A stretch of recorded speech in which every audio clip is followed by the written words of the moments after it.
Asko.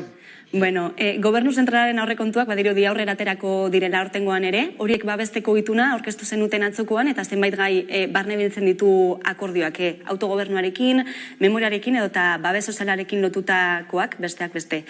Ituna nabarmendu duzue euskal gizartearentzat onuragarria izango dela. Zer erantzuten dio akordio honek? Bueno, egoerari, bizi dugun egoerari erantzuten dio. Akordio orokorra da, oso zabala da, hitzartu dugun akordio hau, aurrerapen garrantzitsuak ditu eta egia da neurri asko daudela, ez, adostu ditugunak eta esan bezala oso zabala dela, ez. Baina, bueno, bi nabarmentzeko eta eragina dutenak jende gizarte orobarrean, aipatuko nuke alokairuen garestitzea geldiarazi dugula lortutako akordioaren ondoren, eta pentsioen kasuan ere lortu dugun luzapenagatik, pentsioen kasuan ekainean adostu genuen igoera mantentzea hitzartu dugu gobernuarekin. Hau da, batez besteko 70 euroko igoerak 250.000 pentsioduni egingo die mesede hilero dira. Gainera, bereziki miseriazko pentsioak kobratzen dituzten persona hoiengan izango dute eragina.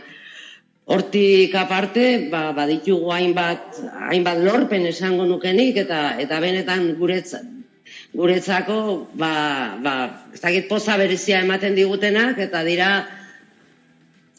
Nafarroako indusketa horietan, arantzadik aurrera eramaten ari direnak, horietarako laguntza bat bideratzea, Irulegiko esku horrei nolabait segida eman alizateko horrelako partida lortzea, eta beste hainbat gai oso zabala da,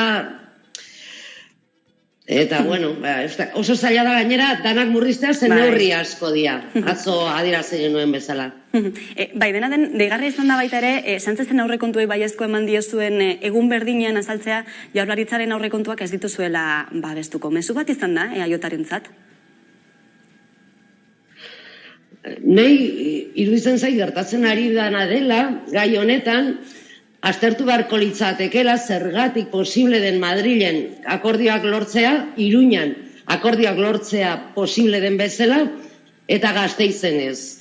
Hor aldatzen dena da interlokuzioa, beraz, seguru aski, PNV-ek nagusitasun osoa duenez, aurrekontu hauek ateratzeko ez da ezer mugitzen, eta hori da gertatzen ari dana. Azken finean, negoziaketa bat planteatzen dezunean, prest egon behartzara ere besteak behar duenari edo eskaintzen duenari ateak irekitzeko. Mantentzen balin bazera, jarrera batean esanez hau da dagoena eta hau da onartu behar duzuna, horretarako horrei desde luego nik negoziazioa ez nioke deituko, ez? Eta hemen gertatzen ari dena hori da, ez? Gasteizen interlokuzioa PNV-ek eramaten du, eta ez da mugitzen berak hasieratik badakiela aterako dituela aurrekontu horiek eta horretarako negoziazioa desde luego ezin diogu deitu, ez? Beraz, nik uste garbi dagoela, Iruñan zergatik posible dan ere neurria aurrerakoiak ateratzea Madrilen ere, eta Gasteizen zergatik ez den posible, ez? Neurri aurrerakoi horiek aurrera eramatea. Madrilen bertan akordio hau erdietsita uste duzu Sánchezek jarrera aldaketa bat izan duela, gerturapen bat izan duela investidura blokearekin?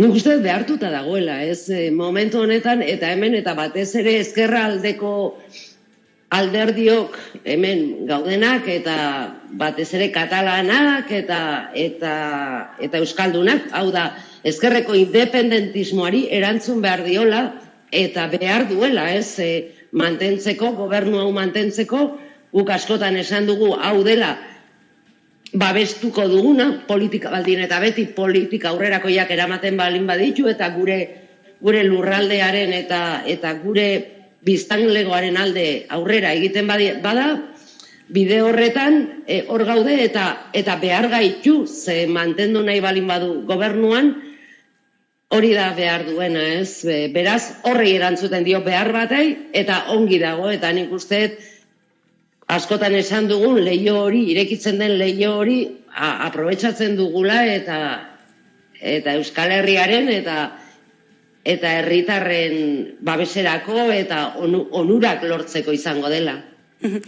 Atzokoan adostutakoaren artean dago besteak beste memoriarekin lotuta ere martxoaren 3ko biktimak oroitzeko memoriagune bat sortzea Gasteizen bertan.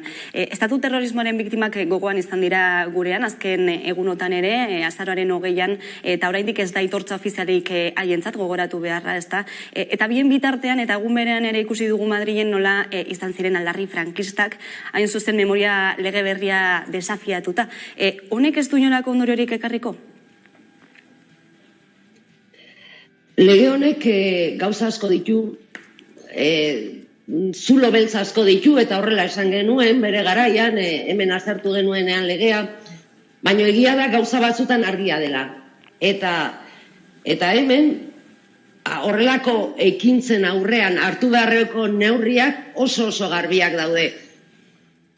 Azken finean, ikuste dut urte asko bizi garela estatu honetan frankismo soziologiko horrenpean, oraindikan gauza asko mugitu egin behar direla eta trebatu egin behar direla, eta bestela ez da ulertzen nola gobernuak nola han bertan zeuden poliziek ez zuten neurriak hartu momentu berean, ez gertatzen ari diren momentu berean. Beraz, ni gogoratzen naiz hasierako plenotan esan genuela hemen pedagogia demokratiko handia behar dela, estatu hau demokratizatzeko, eta tarte handia dagola oraindikan demokratizatzeko benetan estatu hau, eta gauza horiek oraindikan, bide luzea dago benetan demokrazia batean bizi garela sinisteko. Beraz, hori da, pentsatzen duguna.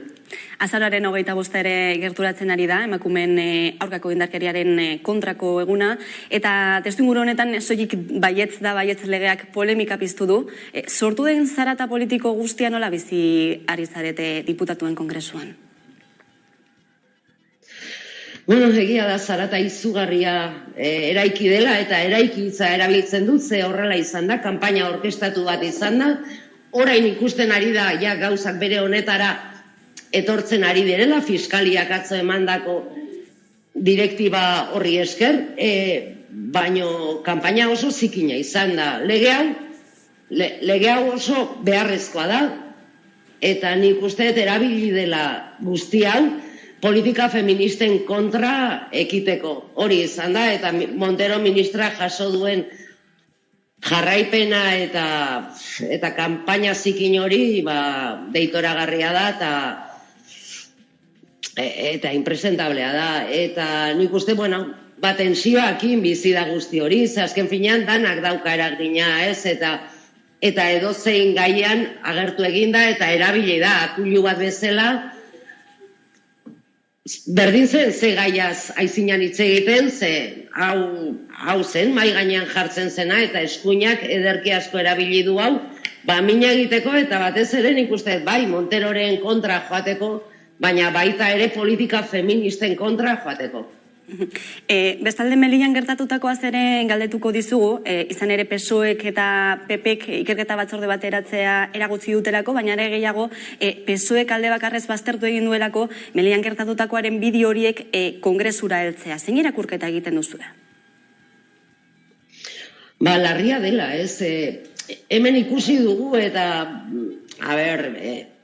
momentu batean gobernuak horrelako enrokamentu bat izan zuen, eta gezurretan ibilitzen, Marlaska ministroak esan zituenak ez ziren egiak, edo ez ziren egi osoak, eta askotan kontrako gauzak esan zituen gertatutakoaren kontrakoak, eta hasieratik salatu zena, BBC-k erakutsitako bideo horietan argi geratzen da.